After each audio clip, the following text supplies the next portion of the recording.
Hi all, welcome to another episode of Virtua Talks Metaverse. And today we're joined by Jawad Ashraf, the CEO of Virtua, and Ash Mohammed, our CSO. So guys, thanks for joining us. Hey. Hi, good to be here. Good to see you. So we're going to have a bit of a catch up today, and let's get straight into it. Cardano Island was a bit of a pivot for Virtua. What was the decision behind focusing on the island for Cardano community ahead of the Virtua Metaverse? Actually, there was some background to that because we did the summer NFT for Cardano last year. When we did that, we weren't supporting Cardano. It was very, very early days. And so it took us a few months to get Cardano out the door. Because it took a while, Josh et al. Had to deal with quite a lot of flack from the community wondering what was going on. And as we were doing our metaverse and we were pushing it out, one of the things that seemed to be really smart was to take the summer NFTs and use them as something which was a linchpin of a Cardano Island on our metaverse. And one of the philosophies we always had for our metaverse is that it should be about engaging multiple communities instead of just trying to play in a particular sandbox, be something which has a network effect across mass market, non-mass market, crypto brands, non-crypto brands.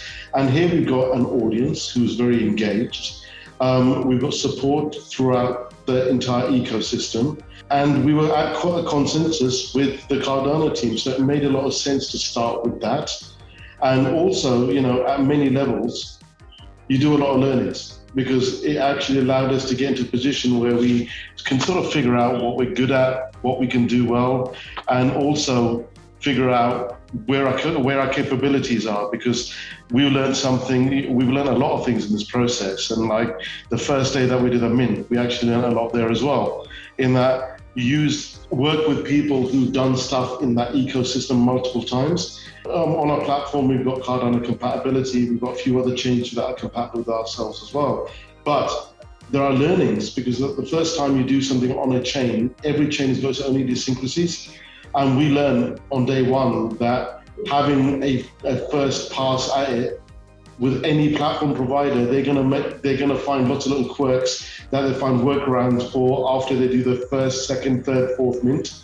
So we can't expect to do every first mint on a chain ourselves and it to be flawless, because we're not gonna know what we don't know.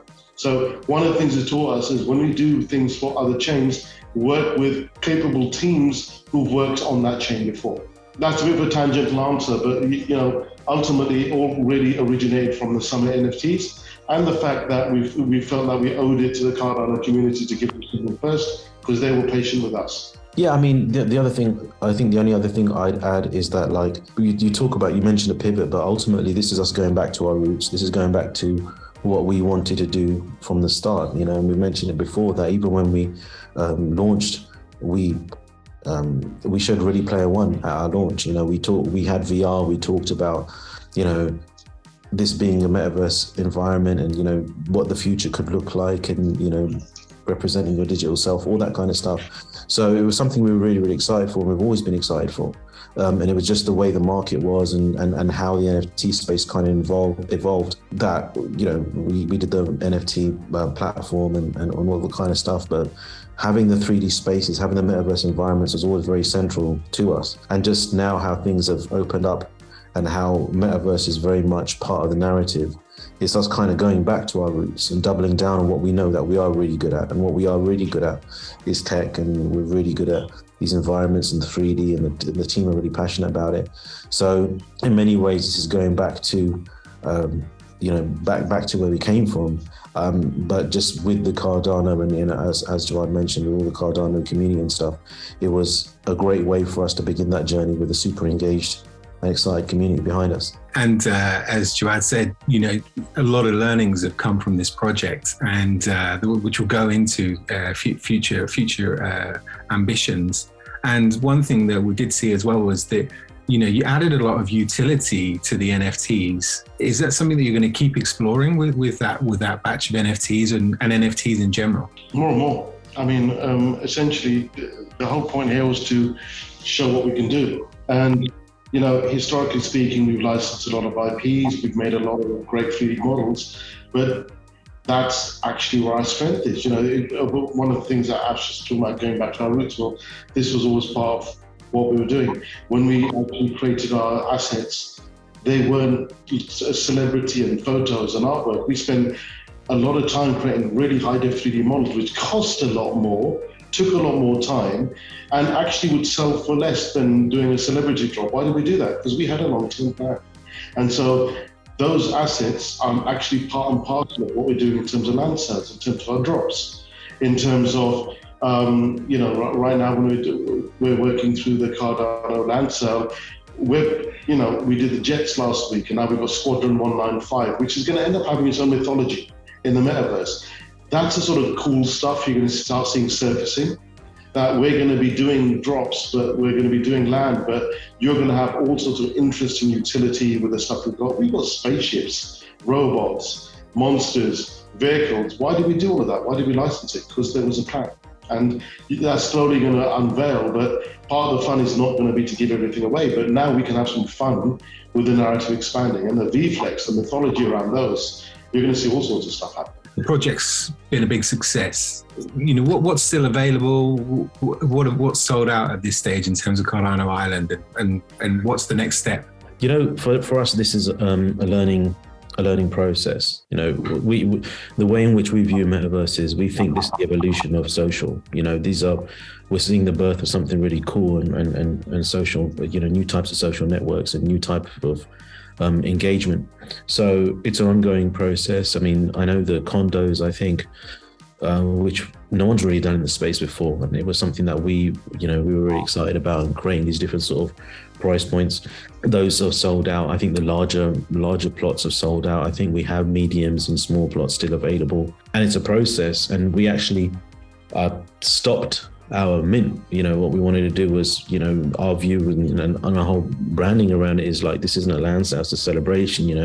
We're dropping, bonus NFTs and building out these new sub communities and micro communities and really trying to gamify it. So, the community that got Jets have come together and they want to do their own branding. The drivers of the cars are going to have, their own communities, and the yacht owners, who, really engage. And we just ran a competition last week to name them. They're going to have their own yachts and looking to have a yacht club. So we're going to see, and it's discovery for all of us, right? And we're going to see these new, these communities emerging within the space. And we're just getting started with that.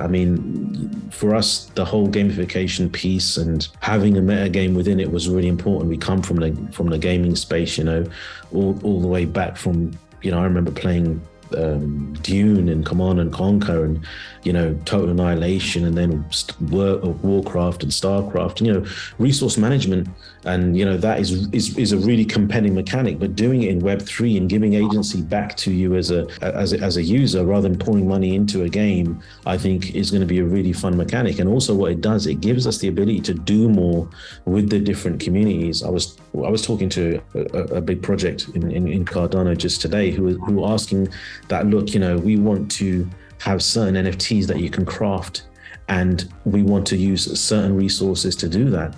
And, are we able to? I said, yeah, absolutely. You're in control of that. You can build your narrative within Virtua, right? So you can say, well, if you've got this amount of Cardonium, you've got this amount of gold and this amount of wood, you can craft an NFT that works for your community, and you're empowered to do those kind of things, because that's what we wanted. We wanted to give people that flexibility to do that. Whereas in other environments, sometimes that you're a bit limited. You can be little bit limited, that I can own the land and I can build a structure, and then what? Well, whereas we trying to wire the resource element into the DNA, and then we coupled that with the land bots and all the other things, we're trying to build layer upon layer upon layer of gamification mechanics that you can use if you choose to, or you don't have to. But certainly from a virtuous side, we've always said that we're going to have that gentle hand there. Resources we're keeping off chain, and we're going to have a gentle hand that will allow people to allow us to skew the mechanic in different ways over different seasons. So nobody feels left out. That sounds great. And how have you enjoyed working with the Cardano community? This has been very much a collaboration And what are the plans for the future in terms of working with the community? Our first experience of working with the community was everyone shouting at us, so that was the interesting thing. But like what we have found is that every community basically has a different way of communicating. And what the Cardano community were really good at were they know what they want. They are super forgiving, but they are very, very focused on and loyal towards the actual ecosystem.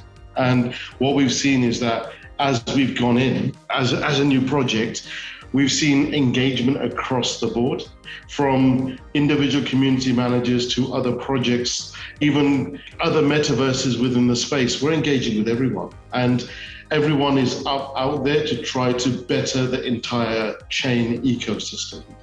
And that's the really interesting thing I've seen here. And that's always been a philosophy. I mean, even across the board with Virtua, we've always been a case, you know what, even if you're in the same space, there's enough room here for everyone. We do believe that a rising tide raises all ships. And that's very much an ethos of the Cardano community. At least that's what my takeaway is from this. Plus, also don't piss them off. Those are the two things that I've got. Ash, what's your view? Yeah, I mean, look, the Cardano community is a community of builders. They're really engaged. They really believe in it. It's something that's growing. I saw a really interesting stat, I think just yesterday, that the NFT volume on Cardano is now 50% of Solana. You know, so it gives you an idea of the trajectory that we're seeing in the CNFT community and generally. Yeah, you know, the community is great.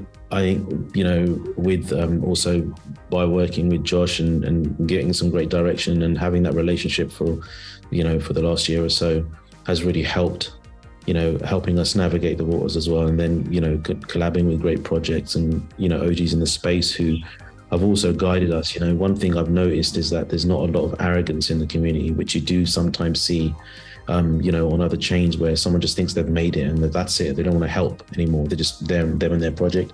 Whereas here, certainly, we've had teams that have approached us, said, listen, you're doing something in Cardano and we want to help. How can we help? Which is really, really refreshing to see. We touched on this a little bit earlier, but what's next for Cardano Island? And what are the learnings from the project which we will put into the Virtua Metaverse? Right now, this is phase one that we're on. You know, we're having the land sales, we're having the deed event where people are buying it. It's sort of like a blind box where you buy it and you don't know what it is. And we've seen that people are buying different levels of asset when they're unveiled, from commons all the way to the different types of rarity. And we've seen that people are speculating and collecting more legendaries, and they're looking at the future utility. So what's really interesting is that we've seen a level of engagement on what we have today, but the next phase is going to be the claim event, and this is going to run in two steps. First of all, there's going to be one for land plots, then it's going to be followed up like probably about a month later with a condo claim, only because a condo claim is more complicated because we added in late in the day, we've got to deal with the way you can claim a particular apartment. But the land event's really interesting. We're working the way through that's going to work.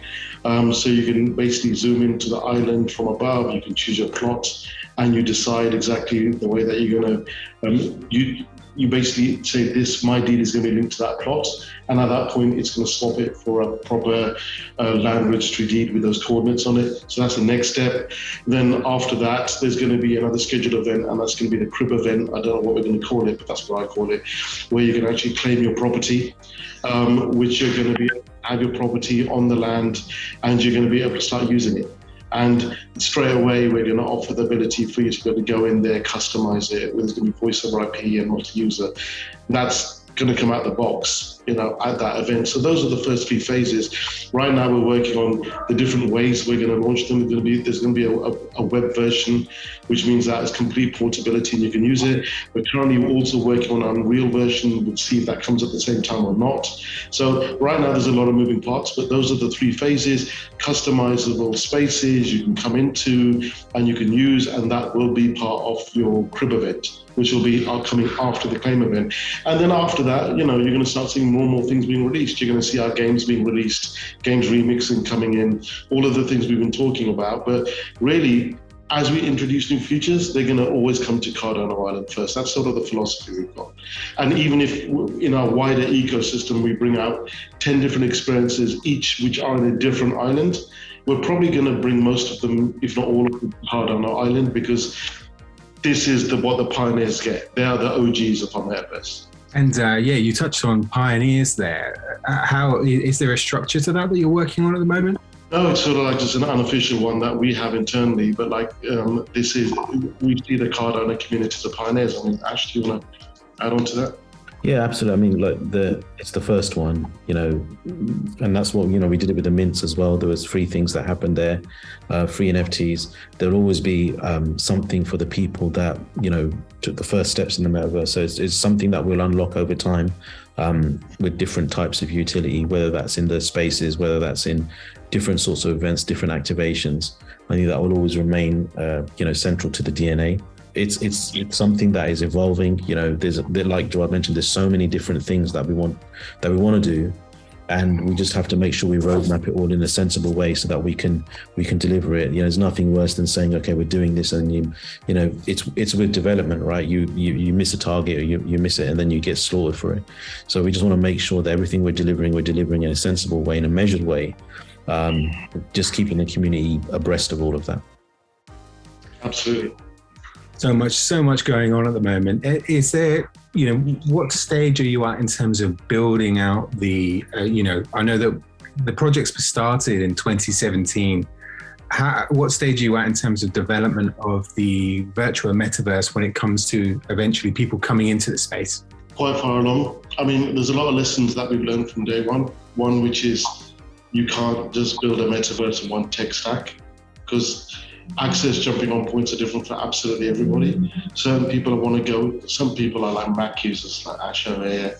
Some people have got proper gaming machines like us, and then you've got some people who are on mobile, and that's what they swear by. So you need onboarding so that anyone can access the metaverse with different layers of fidelity, but yet it be the same thing.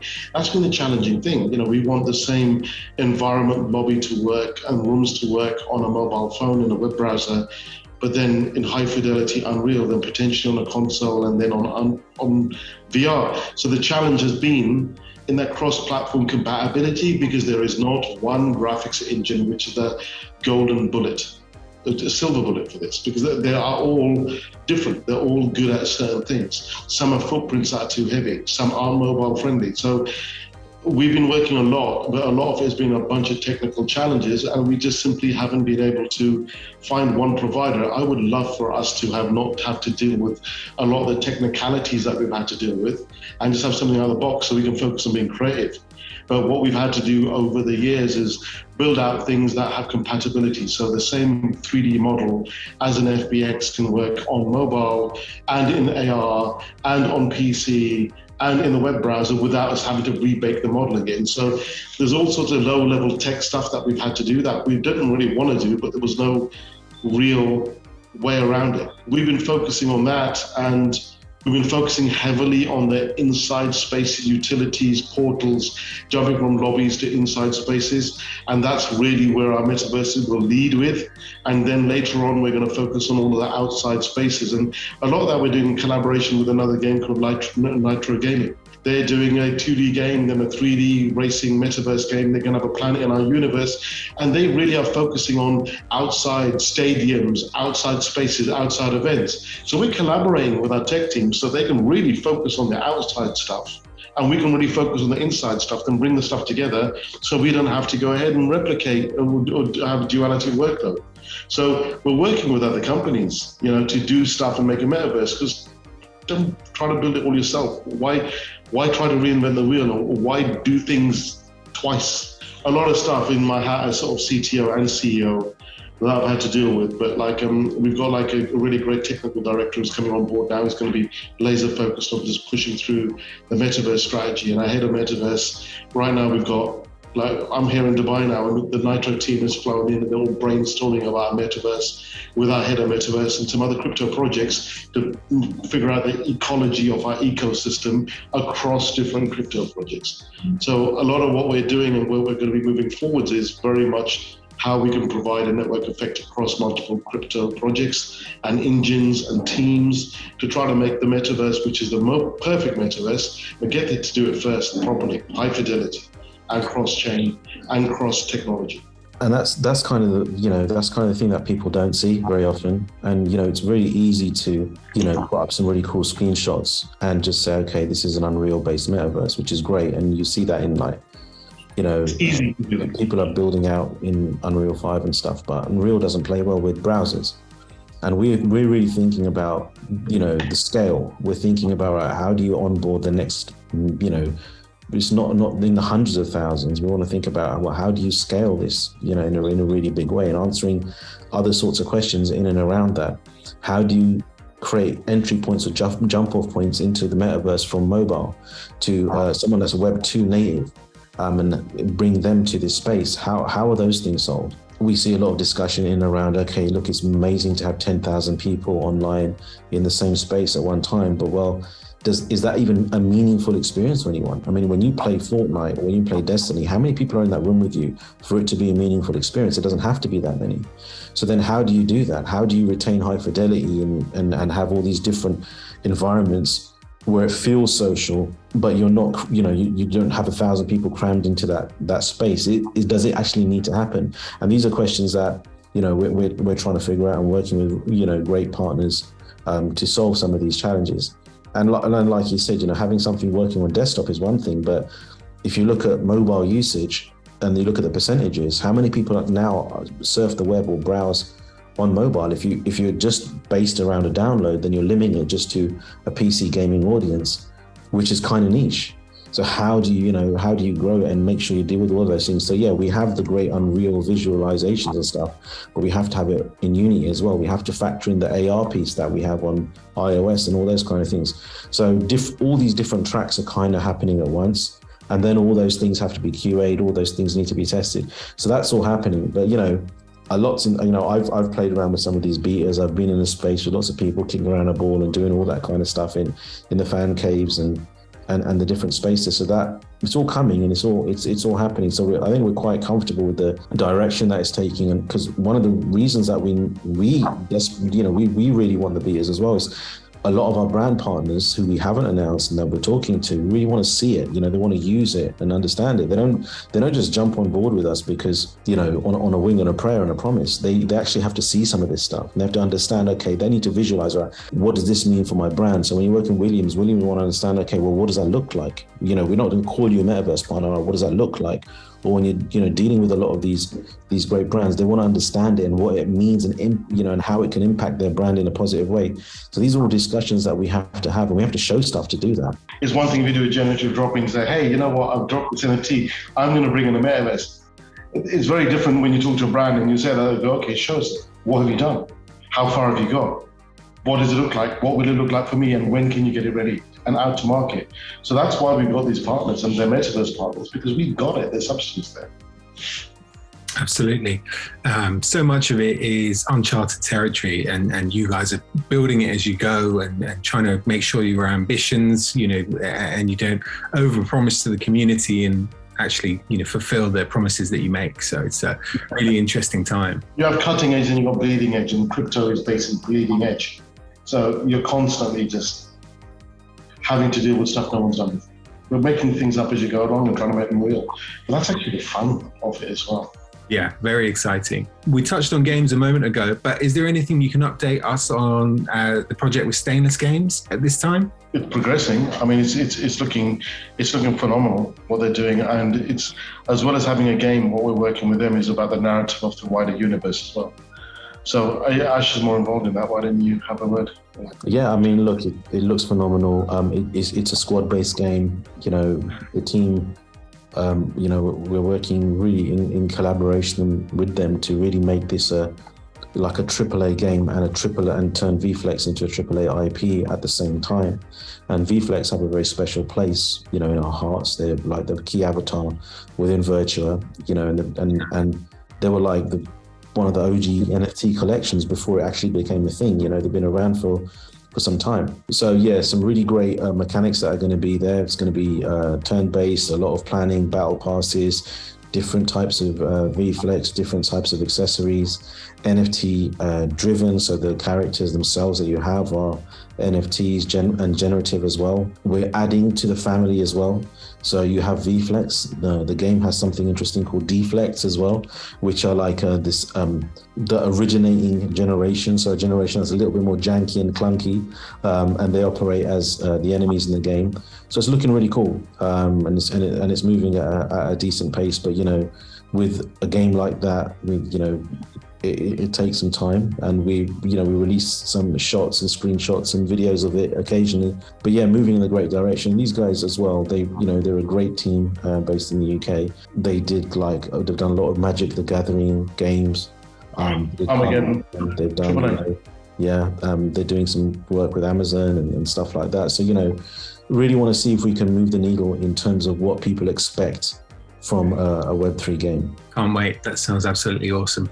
And final question. So the Virtuaverse, or the Virtua Metaverse, is on its way. What's the next big beat the community should look out for in terms of announcements or launches? Wait for the cinematic trailer. It'll just blow your mind. It's something special, which has been a labor of love over a 5-year period, just that trailer. It's something that, V1 of it was made 5 years ago. V1 was just like the genesis of a VFlect, and it ended with a VFlect walking out through the door. And that's what these guys built 5 years ago. Now the door opens and the Metaverse trailer will start. That's the next beat. And then you'll see lots of beats coming after that, but that will be the thing that people will see first. I'm super excited about it. Brilliant. Can't wait. Okay, guys, thanks so much for joining us today. Thanks for tuning into Virtua Talks Metaverse. We'll see you soon. Thank you very much, Harry. It was a pleasure. Bye.